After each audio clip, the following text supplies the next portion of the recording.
Bank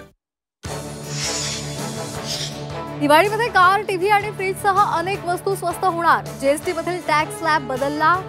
केंद्रीय मंत्री गटाची त्याला मंजुरी। 12 आणि 28% स्लॅब रद्द होणार।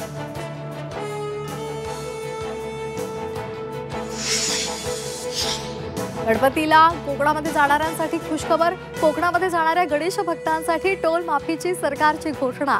23 ऑगस्ट ते 3 सप्टेंबर दरम्यान टोल फ्री प्रवास करता येणार। राज्य सरकारी कर्मचाऱ्यांसाठी खुशखबर। कर्मचाऱ्यांना 26 ऑगस्टला पगार मिळणार। 1 सप्टेंबरला होणारा पगार 26 ऑगस्टलाच होणार। राज्य सरकारकडून शासन निर्णय जारी। लाडकी बहीण नंतर आता नोकरदार महिलांच्या मुलांसाठी राज्यामध्ये पाळणा योजना। पहिल्या टप्प्यामध्ये 345 केंद्र सुरू होणार।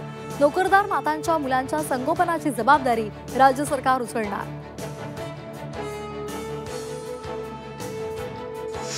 सरकारी अधिकाऱ्यांच्या परदेशवारीला आता चाप बसणार। परदेश दौऱ्यांचा सरकारला काय उपयोग? सरकारचा सवाल। खासगी संस्थेच्या वतीने केला तर उत्पन्नाचा स्रोत द्यावा लागणार।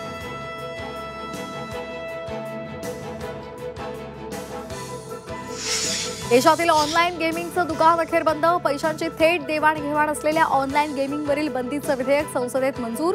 Dream11 ॲपकडून युजर्सला पैसे काढून घेण्यासंदर्भात सूचना।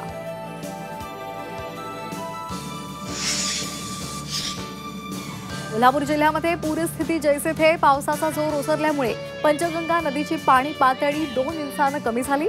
पंचगंगा नदी अद्यापही धोकाच्या पातळीवरून वाहत असल्यामुळे एनडीआरएफ जवान सज्ज।